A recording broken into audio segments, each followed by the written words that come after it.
Today, let's talk about the incredible story of one man who took on the most powerful empire in the world.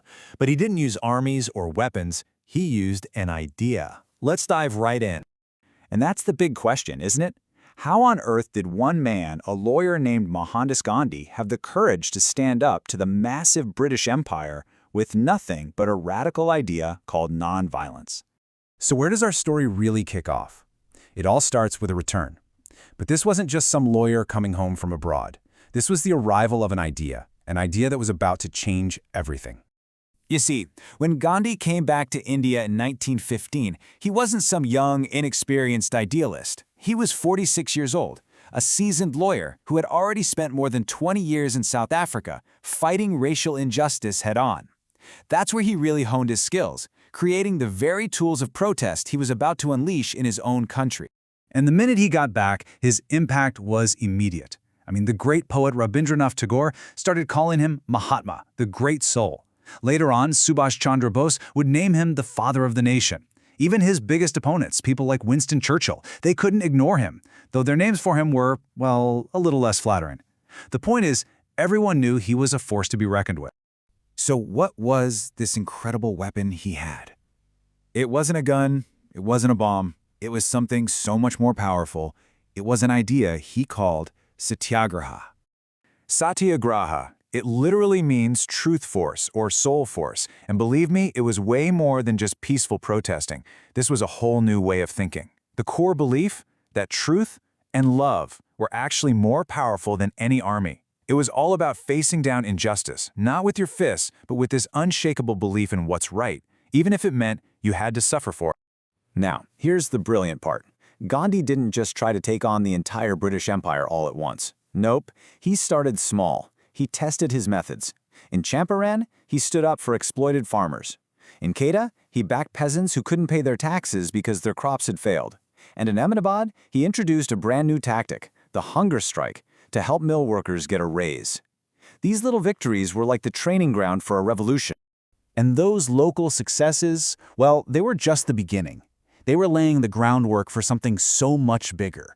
The movement was about to go from local to national, and it was going to shake the British Empire to its very core. And you can really see the incredible change right here.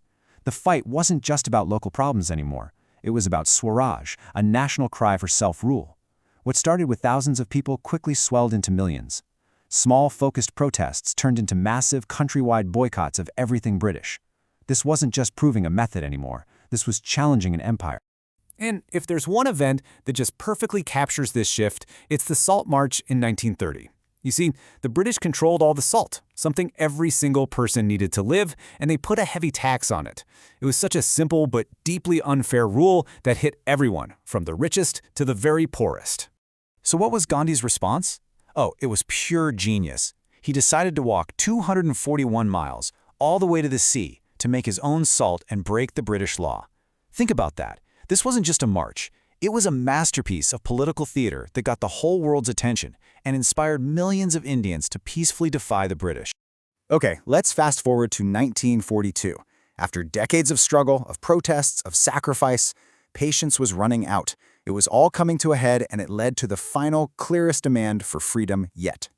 And this was the turning point. From the man who championed nonviolence his entire life came this incredibly powerful call to action: do or die. The message couldn't have been clearer. There was no going back. The fight for freedom was now all or nothing. This was it. The Quit India movement was the culmination of everything that had come before it. It was a massive campaign of civil disobedience that brought the British administration to a grinding halt. And even though it was met with a harsh crackdown, it made one thing absolutely clear: British rule in India was over. So the end of the empire was finally in sight, but the freedom that everyone had fought so hard for, it wasn't the pure, joyful victory they had dreamed of. It came at a terrible, heartbreaking price. And this final chapter happened with breathtaking speed. In 1947, India finally got its independence, but the celebration was cut short by a violent, bloody partition that tore the country in two. And then, just a few months later, in January 1948, the very man who had led them to this moment was tragically assassinated. I think India's first Prime Minister, Jawaharlal Nehru, captured the feeling of the entire nation perfectly. The light has gone out of our lives.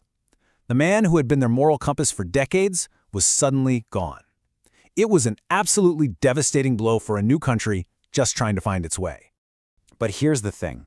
His life may have ended, but his legacy, his incredible idea of Satyagraha, it didn't die with him. It lived on, inspiring leaders like Martin Luther King Jr. and Nelson Mandela all around the world.